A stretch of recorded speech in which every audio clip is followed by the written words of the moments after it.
Welcome to the Takeoff Podcast, the go-to construction podcast for construction professionals seeking inspiration, education, or motivation for the next steps in their career. Each Monday, you'll be joined by me, Mick Donaghy, Managing Director of Gedden Executive Recruitment and a respected name from the industry. A construction leader, a business owner, or someone in the thick of the action. The whole premise of this podcast is for you to get something from it. An idea, a connection, a mentor, whatever it is, I hope you get it.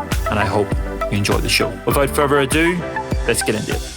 Hi guys, welcome back to another episode of The Takeoff. Today we've got a very special guest. We have Matthew Miles on the podcast. Matthew is the pre-construction manager of Queensland for ATG Projects. We know each other back and forth from some of the estimating events I do throughout Australia. So I'm really keen to discuss a bit about your career today, Matthew, and find out a little bit more about yourself. But do you mind sort of giving listeners a bit of an introduction, who you are, what it is that you do, what it is that you focus on? Yeah, so Matthew Miles, obviously ATG pre-construction manager. I suppose I've developed from an estimator, so that, tendering perspective, the pre-contract in the industry, and sort of developed with ATG from an estimator into senior estimator and then to the pre-con role, which is, I suppose it's more of a management of the whole tendering process in itself, from obviously the initial tender, methodologies, programs, managing the estimators and ensuring, pricing is where it needs to be, and also engaging in, conversation with the subbies and getting the best prices from the market for the clients and setting up that, I suppose,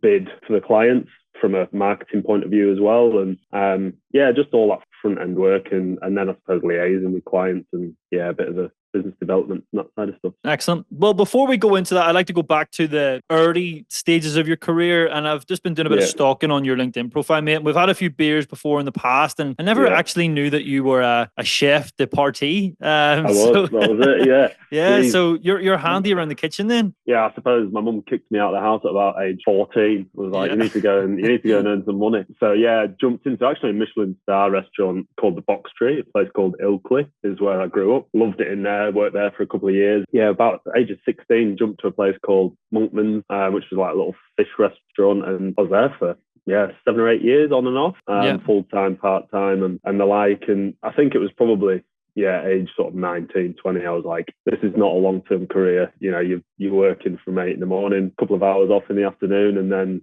all night till 11, 12. And you want to go out for a few beers with your mates, you just stink of fish and grease and all the horrible things. So it's, at that point, I think it was, had a chat with my dad. And I suppose it's a family of construction industry players in the sense that my granddad had a construction company in Leeds. My dad worked for the construction company, and then when he passed, it was my dad just carried on in the industry and had a chat with him and was like, what do you reckon I should do? And he mentioned quantity surveying, and I was like, all right, I'll follow in your footsteps as any son aspires to do and make his dad proud. So jumped, that's when I started at Northumbria about 20, I think it was. So were you a bit older then when you decided to go into university? Yeah, so I jumped out of school after 1 year in A-levels. I'm not sure what it's called over here, but I only did 1 year of that additional 2 and was like, I need to go work, need to earn a wage. And so I went and did that. Yeah, quickly realised that, probably a uni degree would have been the way to go. So went to college.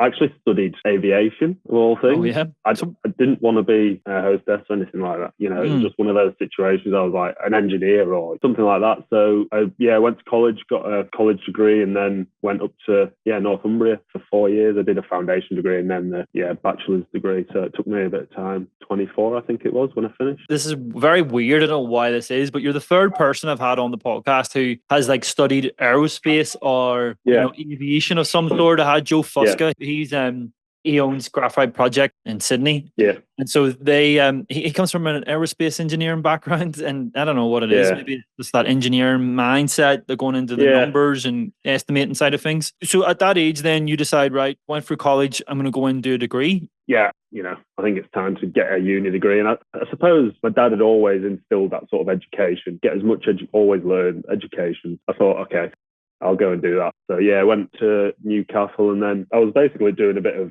chefing as I was up there, travelling back down. And then it got to sort of, I think it was second or third year of uni, and, they talk about the sandwich year and all that sort of stuff and getting work experience. And I thought, well, I was only doing sort of 2 or 3 days, I think, full time. With the other days, there's a place back in Ilkley called ADPM, which is a project management firm. And in my third year, I just walked in and just said, look, I'm interested in doing some work experience.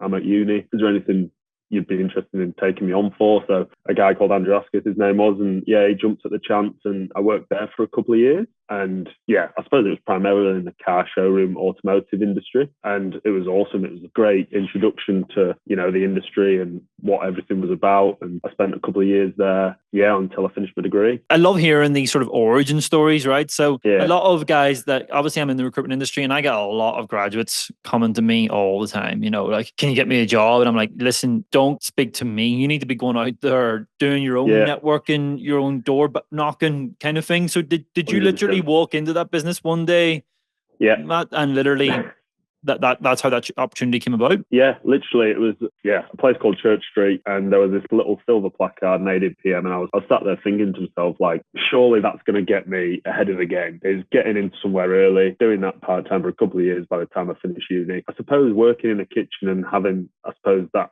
exposure to, hard work, it just sort of instilled that necessity to go and get that. I was just like, that's what I'm going to do. And just literally went in, and he was like, 100%. And just worked obviously for nothing for a good few months. And then he started paying me. It wasn't a lot. It's probably just enough to cover my fuel back into uni, but it worked. And then at the weekend, you do Thursday, Friday at his office, and then on a weekend you work in the kitchen, and then you're back to uni Monday to Wednesday. I suppose like now is, you say that, don't you? You're positioning graduates into these jobs, and you're like, I suppose do that hard work and it'll get you so much further. Even just knocking on a door and turning up and handing the CV in will get you 10 times further. 100%. I started a little estimate sort of quantity surveying networking group on WhatsApp. I don't know if you're a part of it, and I'm not too sure. Not yet. I'm sure we'll be after this. Yeah, definitely. But there's a couple of graduates in there, and they're like, oh, I need a job. And I mean, everyone who's sort of like anything in their career, senior, even up to like general management level, they're like, go out and knock some doors. It literally makes such a difference. Because you can imagine, I remember a South African guy came into my office once, and I think he'd been messaging me on LinkedIn for ages, and I'm like, you look at his profile, and I'm like, you get distracted by something else. Yeah. And he walked in to me one day, and I was like, you know what? He's a bit of a legend. You can tell. He's good talking. He's good eye contact. You know that there's something about him. And I think he had went in that day and done it to like 15 companies. And by the time I actually got back to him the next day, he was off the market. The things like little difference of actually going in and saying hello to someone makes such a difference. 100%. And it's not a cliche. Like, you make your own luck. It's to you. Like, you get what you I suppose you get what you put into it, don't you? It's like, if you're going to send your CV to 100 people, well, they're going to see that you're not really putting that effort in, and like just turning up and shaking somebody's hand has a huge impact. So you were doing this, and then doing all the part-time work on the side and going through uni, and then you end up in the PQS industry then? Yeah. So I suppose that was a consultant project management firm. And then once I finished uni, it was either, move to a bigger city. I mean, Ilkley is just a small place, probably, 25 minutes from Leeds, but your limitations in those sort of places, I suppose.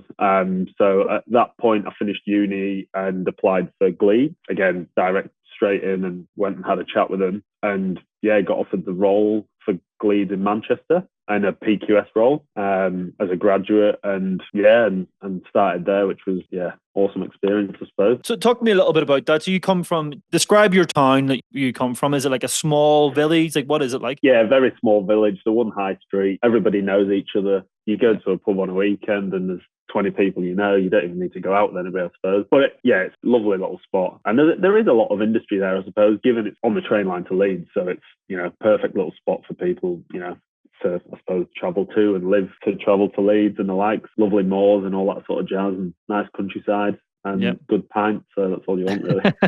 Is there a Wetherspoons? There is. So what was it like going from that sort of smaller town, maybe working, in different jobs, to, your first job in the sort of PQS industry? Obviously, Gleeds are a massive name in the UK as well. So that would have been something a bit different. Yeah, 100%. I think, like, at the time as well, I suppose I was with somebody at the time, and she actually moved to Q8, so her ambition was to work abroad. And I was like, well, I'm chasing my career, I suppose, and really want to get my head down in that first role. And so I had the opportunity to go to Manchester. I was just by myself, but it meant that I could focus on that job, and it was pretty much, I suppose, my life, 10 months. But it was just eye-opening, I suppose the processes and everything they had in there, and being in an environment of 40, 50, 60 people was unreal. And I suppose the team, I remember I had a guy called Mark Walsh who had been through the wars, had gone through the trenches, and was, really difficult to sort of, I suppose, difficult to just build a relationship with to start as a 24-year-old who doesn't know anything. You sort of have to prove yourself a bit, don't you?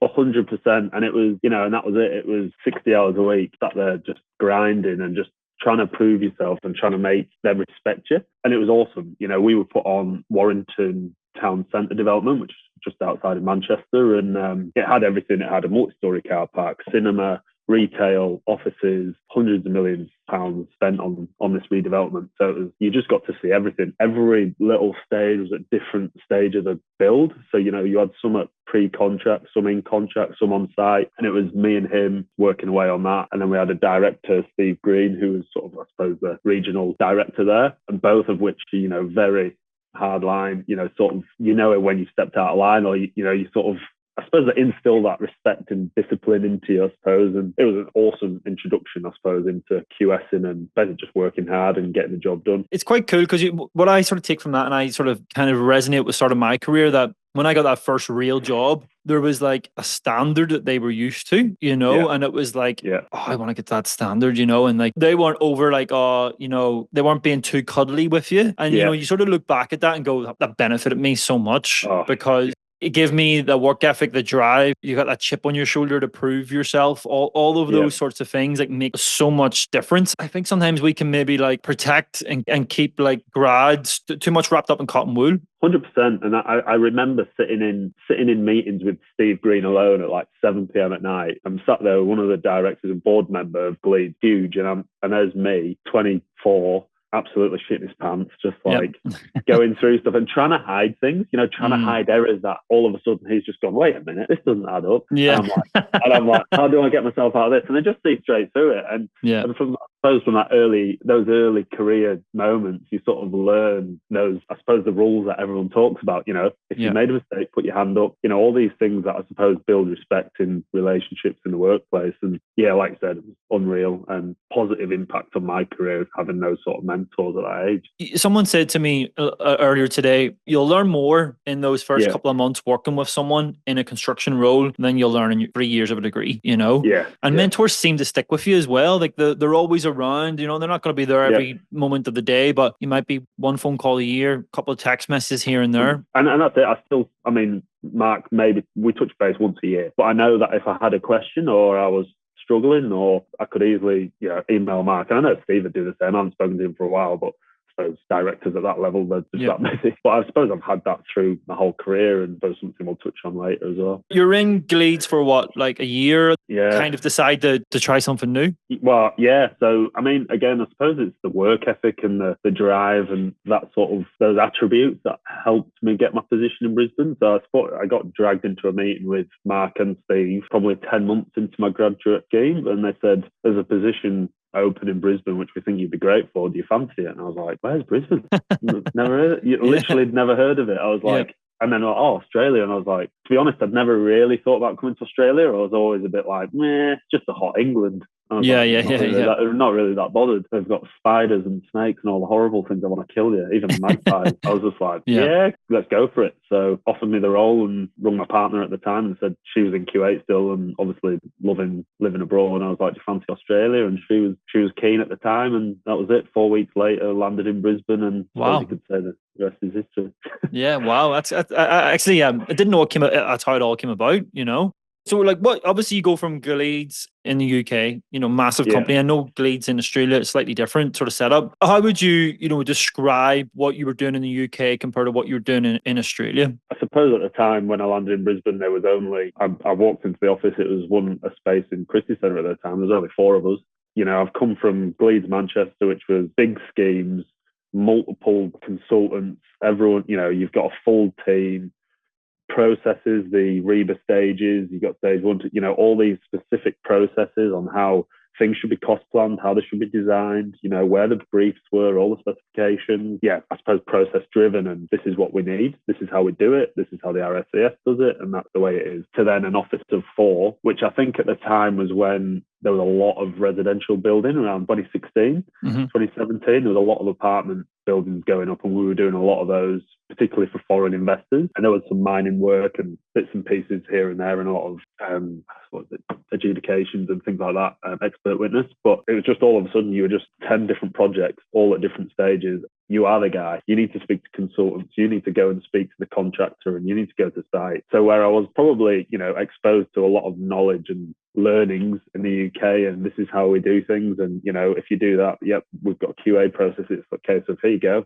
You're in the deep end. You figure it out. You learn. It took me 6 months to really adapt. I was really struggling, only a year out of uni, and you're just sort of, you're in a team of 4 and you just got to make things happen. So yeah, big change. Yeah, well, it's kind of a blessing though, isn't it? That you do get that early exposure, because sometimes, as I said earlier, that you can hold people back sometimes, but sometimes if a director just sees that you've got something and Correct. this person's got a bit of that, and that, I'll make it work, there's going to be mistakes here and there, but it's not something that we can't manage, and that becomes a blessing because you grow so much quicker. Oh, yeah, 100%. It's, I sit there and Andy King, he's technically one of the best QSs I've ever sort of come across. I suppose is a genius in that sense. But, I suppose just leaves you to it and knows there's going to be those issues. But you deal with those. That's why you've got a QA process. That's why you've got your line managers and the like. So I suppose it did make it easy. It was hard because, I suppose for Andy's situation, the UK is sending you staff to help grow your business, build the workforce. And, if you're not pulling your weight or something's not right, he's sat there going, who's this you sent me? I asked you for this, and this, and you're sending me this. It's the pressure's on. Yeah, so I was just, and that was it from, the early years of Bleeds was really, I didn't want to let anybody down, whether it was them in the UK or Andy here in Australia. He's sort of under pressure to make it work for Bleeds, as a business. And as a young person, you take that pressure to heart. You know what? It's probably not even like pressure that's coming from external. It's probably pressure within yourself. You're just like, I can't mess this up. It's like my mindset's the same. It's like, I can't fuck this up. I need to, I need to make 100%. Sure that I don't let anyone down. Touch on it, I suppose, a little bit, but ultimately ended in, for me, depression. It ultimately ended, there, that sort of self-pressure and, expectation that you always had to be perfect, always had to be the best it could be. And that, I suppose you put yourself under that pressure, particularly moving to a different country. It's always going to have that impact, when you're not surrounded by your dad or your mum or your friends and family. So what was that like? Because I had something similar. I had a slightly different. So I moved from Ireland to Auckland, New Zealand initially, and then I go into an office full of expats, right? And there's maybe 15 Irish and English, all 25 and all single, and just it was just carnage, and everyone was making loads of money. That allowed me to sort of settle in quicker. Then I moved to Australia, and I did find it hard. I honestly did, because I was like, all of that, what I was used to, I had none of it. And then I was like going basically into a new city, knew nobody, and trying to build something up from scratch, and you do sort of find you're banging your head off a brick wall, and it is tough. So what was that experience like for you? Maybe that external experience, maybe outside the work environment. I know it's kind of intertwined, but what was that like for you? I suppose for me, it was, like I say, the first 6 months was incredibly difficult. I did find it very stressful. Obviously I was saying there was 4 of us. You had Andy, who was Australian, you had Will, who was Chinese, and you had Elwyn, who was South African, all of which are, families. And, so I was into this small office as a 25-year-old, and my partner flew out with me at the time. Yeah, it was, I suppose the work side of it from a social aspect was difficult, but then it was just a case of, right, get out to some networking events. I met a great guy called James, who then introduced me to another heap of English people, and that really helped. And then also I'd played rugby in the UK, so it was a case of expat team, Brisbane, pops up, Brisbane Irish. That was, I suppose, a year into being here. And again, that was it. 30, not all English, Irish, not all expats, but the majority. And that just, that made things a lot easier socially. Yeah, that made things 10 times better. Guys, I'm interrupting this podcast today to give you some information as to what I actually do every single day. So I own and operate a business called Getting Executive Recruitment. We're a specialist boutique recruitment company, and we specialize purely in the pre-construction and commercial construction markets globally. We're really well known and respected for our work in estimating, cost management, quantity surveying, and contract administration. Because we're hyper niche, we don't have millions of candidates. We don't really even have thousands, but more times than not, we have the right candidate for the right job at the right time. Unlike a lot of recruitment agents out there, we are super experienced in what we do.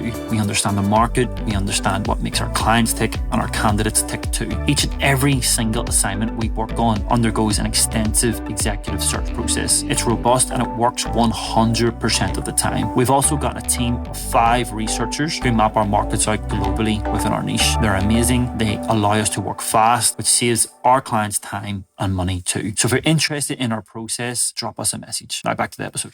That's true though. There's a template. There's definitely a template of like, how do you make it a success? So like those listening to this from UK and Ireland, you kind of have to throw yourself into an uncomfortable situation. You know, like a lot of the stuff that I've done before is, you know, with GAA clubs, you know, like I think I actually met you at a networking event that I was hosting that you just come along to. You know, I knew nobody, but I was hosting this event. I'm like, what am I doing here? This is I look like an idiot. But you've got to make yourself uncomfortable in order to meet people. Otherwise, it's like you're never going to settle. No, 100%. And it's that. I suppose it's just letting yourself go and just going for it. And like as a 25-year-old, like I have the best group of mates back in the UK. Unreal, and I love them to pieces. But as soon as somebody new comes into the group, it's like, who's this? You know what it's like back home. It's like, oh, I don't know who that is. And you know, it gets a bit uncomfortable and like, oh, I don't really want to have to talk to somebody new. You know, you get here and you just got to let the shackles go and just throw yourself into every opportunity. And like I say, it is a template and it works.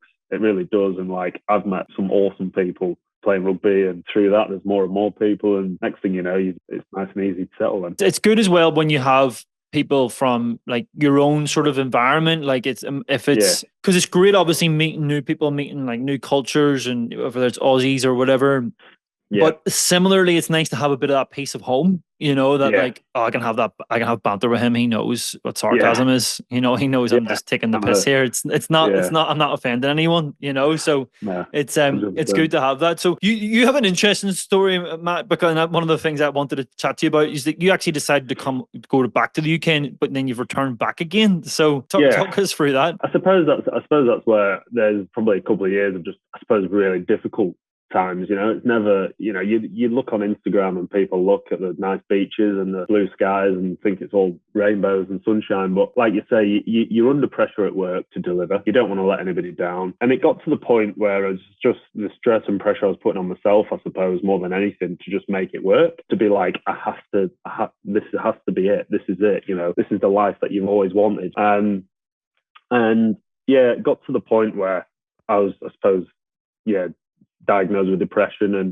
and just got to a point where I just couldn't get any sort of joy in my life, and then there was a breakdown of a relationship and everything I suppose that goes with that. And it was just a case of, this just really isn't working for me anymore, you know, like I just couldn't find that happiness. I was like, oh, it must be back home, that's where everything is, it's comfortable, it's, you know, that's going to be what I do. And then I think it was just around the corner after I sort of got myself into a headspace where I was like, cooking on gas and everything's going okay. COVID hit, and then all that sort of stuff of being, you know, by yourself and lonely, and you know, you're just working and that's all you're doing. And it was just a period of time where I just couldn't find joy in anything I was doing, and I was like, it must be Australia, that is the issue. And so I made the decision, and it was always just something back in my head which was telling me that, you know, you need to go home, that's where you have to go.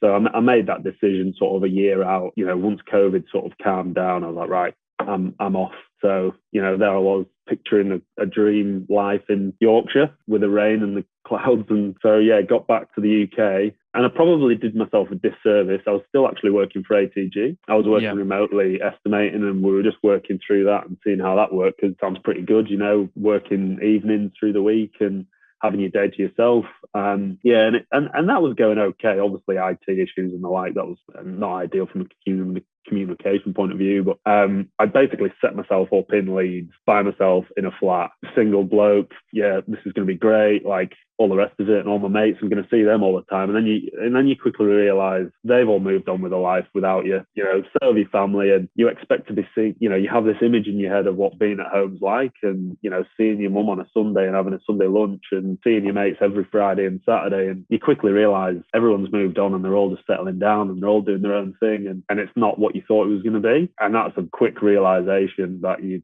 still lonely, you're still by yourself, you're still working hard, and again, you're not really finding that joy. And you know, it's nothing like the boys back home and stuff like that. Like again, life's best mates, you know, grow up since 6 years of age, but you know, they did everything they could.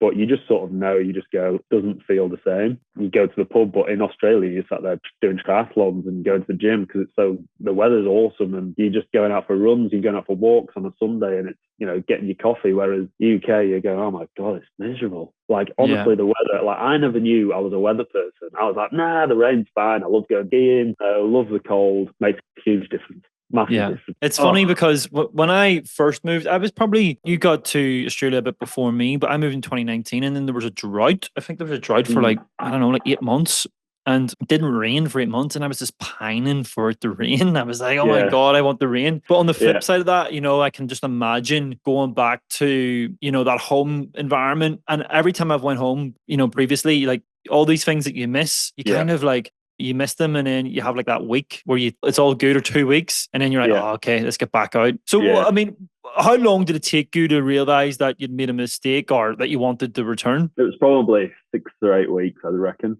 Yeah, the doubts started to creep in, and you know, we had a great first month, and you're going out all the time, and then all of a sudden everything sort of just slows down, and I can't come out tonight, I can't go for a beer, or I can't go and do that, or I can't, you know. And then you sort of start thinking, when you start by yourself, you're like, oh, this isn't as comfortable as I thought it was going to be. And so it just got to a point where I just rung Henry, and one of the lads, and was just like, is my job still there? I was like, I just need to know. I just need the option, so I'm not losing my mind. And obviously estimators are very difficult to come by. And he was like, absolutely, you just say the word, it's there for you. So at that point, sort of stewed on it for probably a couple of hours, and was like, right, I need to, that's the decision I need to make, you know, like.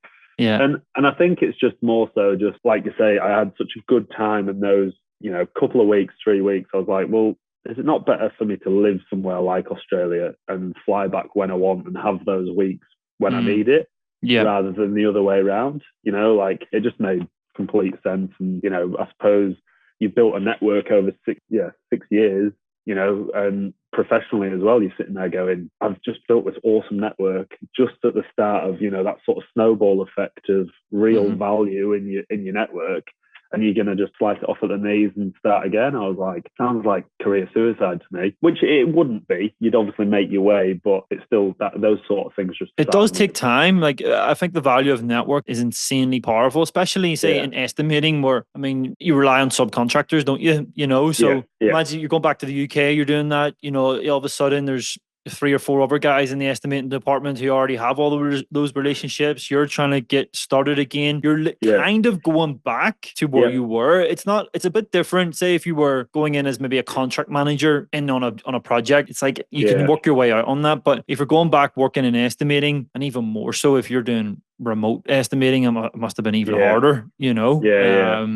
What was it like? So you know, you tell the family, were they like, what are you talking about? Like, what was that like? Oh, I mean, there was obviously a few tears shed. It's so difficult because, you know, I suppose my dad's by himself, and my mum was just a little bit in limbo. She's got a place in Spain, so and it was just sort of, it was just difficult to leave them, because they sort of know this time that it's for good. I left last time, and it was for 6 months, apparently. Obviously went out, and then you're telling them that you're coming home, and they're so excited, and then you're basically saying that's it, you know. And I think it was probably harder the second time. And even with my best mates, you know, like I remember the day that I was leaving, we all went to Manchester for a bit of a hoorah, and you know, I'm sat there with my best mate crying my eyes out, you know, and that didn't happen the first time, but you're sort of sitting there second time knowing the chances of me coming back are less and less and less. as kids and family. And yeah, it was super difficult. And I think it left a little bit of a sour taste in the sense that they just didn't feel like they did enough, and that was hard to swallow, and it was hard to sort of process and deal with. And I went back. I mean, I've been back numerous times since, but you realize that it's absolutely nothing to do with them. They did more than enough. It's just that mindset thing and knowing where you need to be. And yeah, it's weird because your mind grows, but you don't realize it's growing. So what you get used to, what and then that becomes your norm. And then all of a sudden you go for a norm that you had maybe when you were 21 or 20. And all of a sudden, like, it's just completely different, It's really interesting. I've toyed around with the idea before, I've like, should I go back? Maybe I should, it's difficult. And I think it's something as well from an expat point of view. Your heart's in two places all the time. It's tricky because you're like, oh, my family's here, and my work and my friends are here, and quite divided. And it's something that if you are, say, quantity surveyor, a project manager sitting in the UK, it's something that you will learn, what you will expect to feel, and certainly those first couple of years were brutal, they were really tough. There's just this little person in the back of your head just knocking it, when things get tough every now and again and you're not feeling great, and it's always there, just knocking at the back of your head. And fortunately, I mean, it cost me an absolute fortune. I'd suggest to anybody, pack up and move home. Obviously go home for an extended period and see how you feel. I just went, sod it, I'm off. I'm off. I know that this is it, and spent an absolute fortune, and then realised, oh shit, not a clever idea. So yeah. How has your life changed, say, from what it is now to what it was the first time you were here? Because obviously you maybe weren't in the best headspace, and then you went back home, and now you've come back out to Australia again. So talk me through what that's like. I always say it's almost like finding peace, and it's just a nice feeling to know that you're not always sat there worrying about, something which isn't here yet, and like for me, the first time I came, obviously you're just straight into it. And the first 2 years, you just balls to the wall, working, and that's what you need to do to get to where you need to get to. But you always know there's that little cloud hanging over of when does that time come? When am I going to go home, or when am I going to either commit or not commit and have that conversation? Yep. And I suppose for me now, it's, you can fully focus on not only developing your professional career and life, but also your personal, and, like mortgages and buying a house and finding a partner and all the stuff that you dream of doing. I suppose it's just more exciting, from that point of view, and that longevity and looking ahead and thinking, this is not a bad place to live after all. Yeah, well, it's so true though, because I never expected to come out here. I thought I was only coming out here for a year. My job was literally, or my plan was to get like a bum job. My plan was to like, this bum job, that sounds terrible. But like literally, I wanted to be. I remember, those like rickshaw drivers that you get. I was going to be one of those guys, and I was like, oh no, maybe not. And then I was going to work in a coffee shop, and then I was going to do this, and I was going to do that, and then I realized it's expensive, so I maybe need to go and do what I normally do. But then I met someone, and then all of a sudden your life changes, and you're like, right, I'm here for good, kind of thing. One thing I was keen to talk to you about is you've had an amazing career in Brisbane. You start off as effectively like a young grad, and maybe over like 6-7 years, you've worked Queensland pre-construction managers.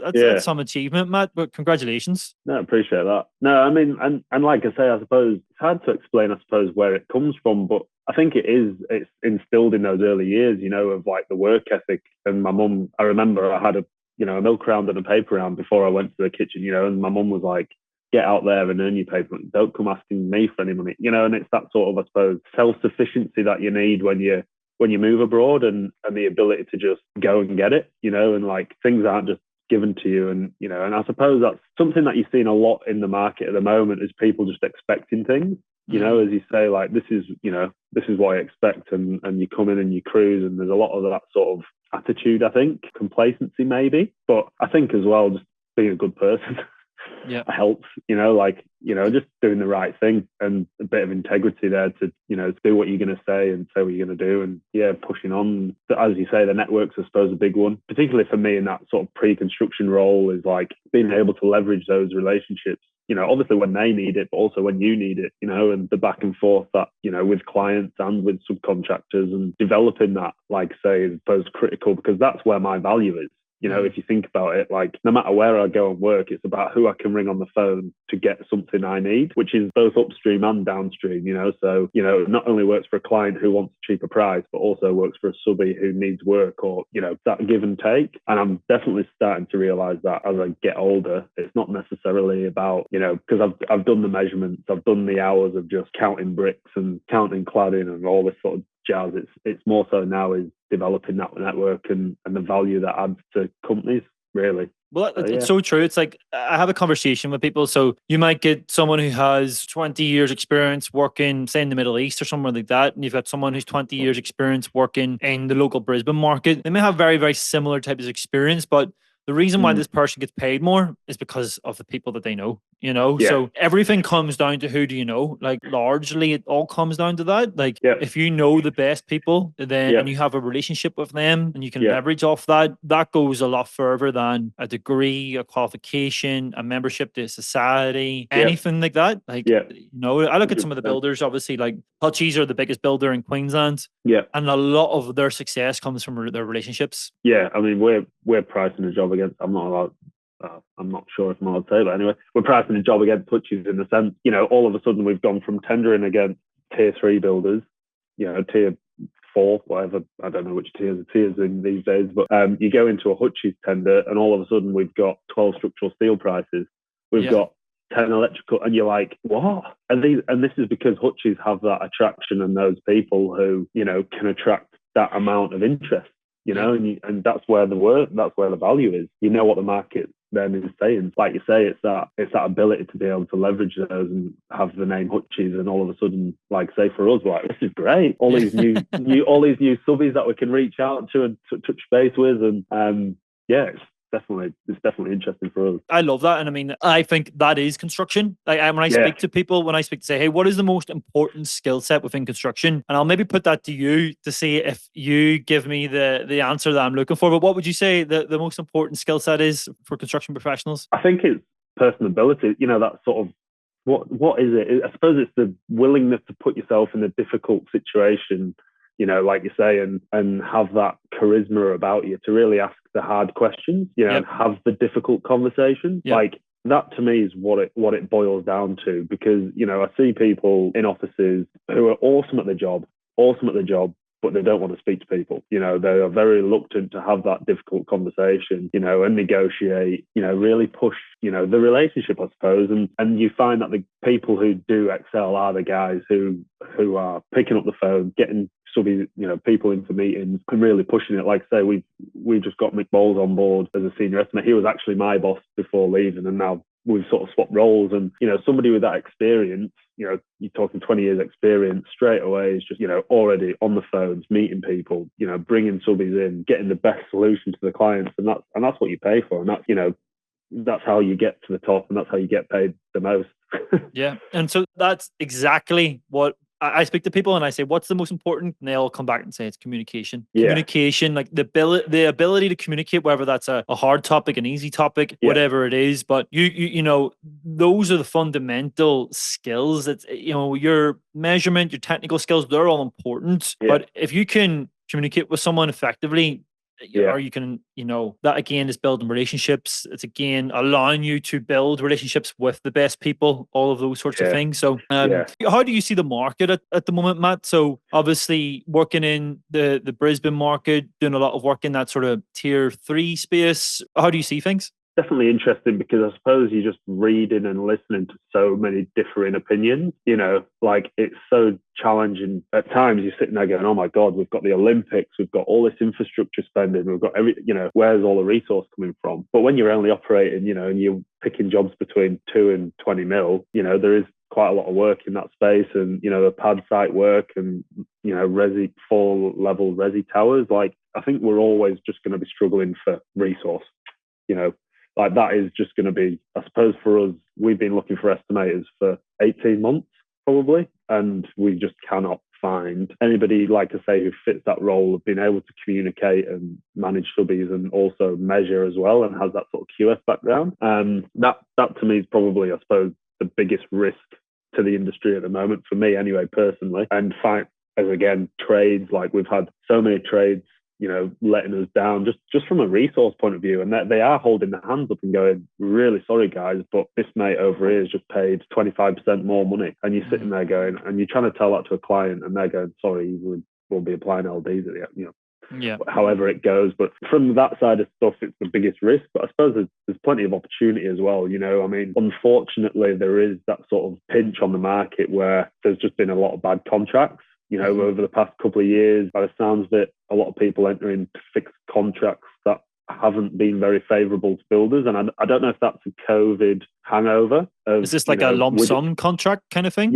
Yeah, lump sum. I mean, I suppose we've always tried to negotiate supply cost relief into our contracts, which is basically a mechanism to allow variations dependent on steel rates, concrete rates, that sort of items.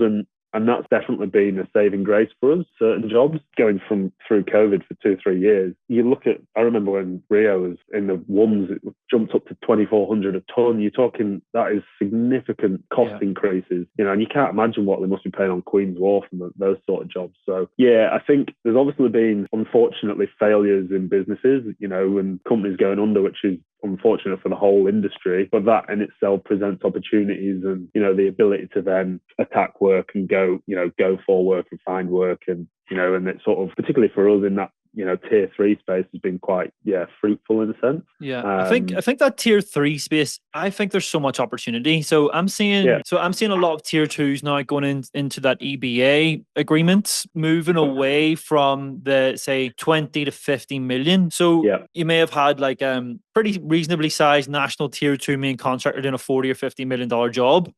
All of a sudden they're stepping away from all of that. And now it's like, right, who can help do anything sub 40, And so I actually think we're going to start to see tier 2s kind of beef up a little bit more. Not everyone, of course, but everyone's going to pick and choose what they want to do. But I can see that being a gap in the market where effectively those sort of 20 to 40 million dollar projects, there won't be as many companies going for them. No, 100%. And it's, I suppose. And the other thing is I suppose there's different ways of approaching the market as well. Particularly in that space, we're seeing a lot of, I suppose, ECIs, so early contractor involvement proposals. Getting us involved early, which can have real benefit. And when consultants are really struggling for labour, which they are, and resources, we're seeing it across the board. Talking documentation isn't getting to where it needs to be, and timings and the like. There's a real, I suppose, there's a gap there for that, I suppose, positioning of these businesses to really push into.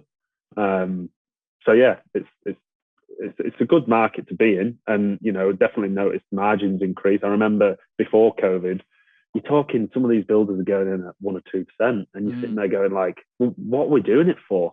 Why, and then it goes downhill. Then we're squeezing subbies, and quality's not where it needs to be, and and fortunately, it seems to be, and I suppose in that new build space, again, 2 to 10 mil, it seems to be where it needs to be, to avoid any negative impacts, I suppose. Yeah.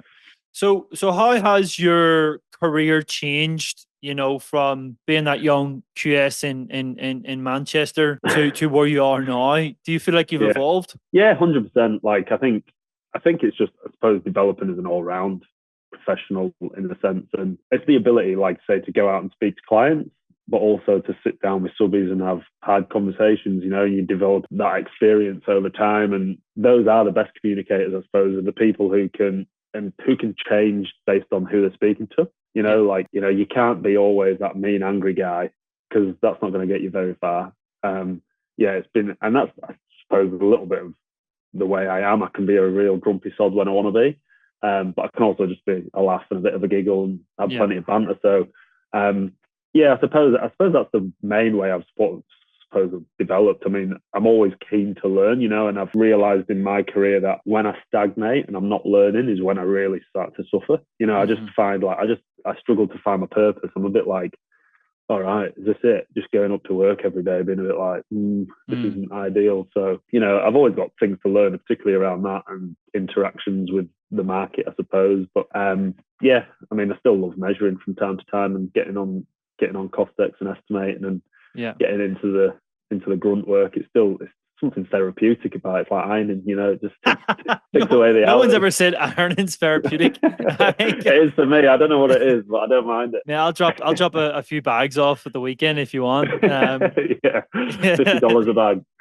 Yeah, that's it. No, yeah, it's been an absolute pleasure having you on the show, Matt. I've really, really enjoyed it. A different perspective, I think, from the traditional, I've come to Australia, my life's been amazing. There's struggles there, and I think that's what's really important. We actually talk about some of those because, it's you got so much to literally you're starting everything from fresh, like it's simple as going to set up a bank account to trying to actually build a connection. Like that's not that easy to do, but stick in there, it really does change. So if there's anybody maybe that wants to reach out, maybe they're a QS or an estimator, maybe from the UK, Ireland, wherever, wants to say good day, what's the best way to get in touch? Yeah, like I said, obviously really appreciate the chat, and it's nice to be able to talk about it. And I think, obviously talking about it makes things 10 times better, and you're sort of like, oh, it's nice for somebody to be interested at last. But happy for people to reach out on LinkedIn. Just get in touch. I'm always happy to help. I've spoken to plenty of people, and some people do come, some people don't. And, people with small families and things like that, it just doesn't really work out. But I'm more than happy to help people with, I suppose, suggestions on what to do and where to go and who to speak to. 100%. No, you'll probably have about 10 messes in your inbox tomorrow, and all of a sudden you're like, Mick, why did you do this to me? I'm turning into your assistant. No, not a problem. No, thank you so much, Matt. That was brilliant. No, I appreciate that, mate. Cheers. Before you go today, guys, I'm just going to ask you to do one thing. Can you please go to Apple right now or Spotify right now and just give us those 5 stars? Hit that 5-star button. It makes such a difference you wouldn't believe. The whole idea of this show is to inspire, educate, and motivate our listeners. And we only do that if we're getting the best guests. The best guests want to see data. They want to see information. They want to see how many listeners that we get. And so all of this stuff is really, really important. So if you can just literally go and do that today, if you enjoy the show, just go and hit that 5-star button. It makes such a difference. I hope you've enjoyed the show. We're going to continue to push this out there every Monday. So if you can, hit that 5-star button. And if you can't, even share it with a friend. Go on to WhatsApp, flick it on to your crew. Guys, thank you so much for listening. On to next week.